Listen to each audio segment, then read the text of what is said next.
For almost a week now, we've seen countless images of struggle and war happening in Ukraine, images that are rapidly available in an endless stream of social media.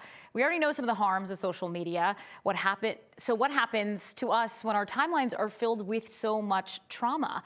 To talk about it with us right now today is psychologist and executive coach Lisa Orbe-Austin. Thanks for joining us today.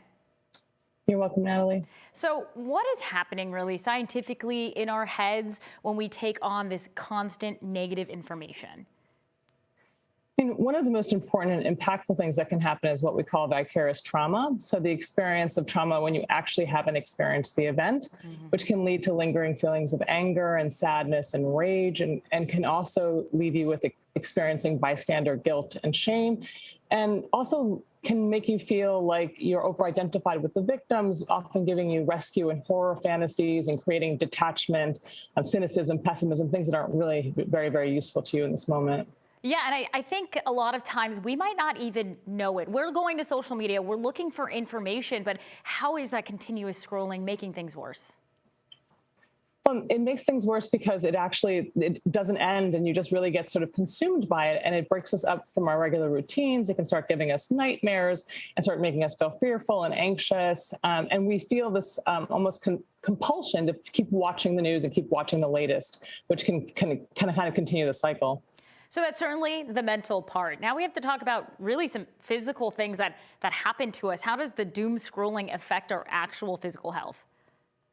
Well, it can create all kinds of stressors and body reactions. Like I had mentioned earlier, like it can affect your sleep, it can affect your routines, your exercise, it can affect your physical wellness. So I think it's really important to recognize that it's affecting all kinds of different aspects of your life. Yeah, you might see changes, like you said, the dream thing, the sleep maybe being disrupted, things like that. Do you see any silver linings, though? We have to bring a little bit of good news to seeing these traumatic images come out of Ukraine. I mean, I think if you are feeling compulsed to watch all the videos, instead of watching them, do something.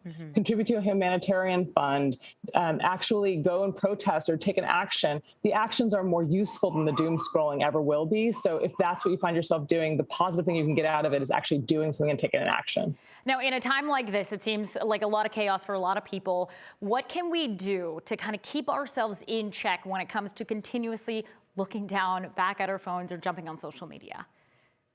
So if you set limits, respect the limits. Once that notification comes on, respect it rather than keep scrolling and ignoring it, and process your feelings with others. Don't allow yourself to just sit in the morass of it. Like, allow yourself to process the feelings.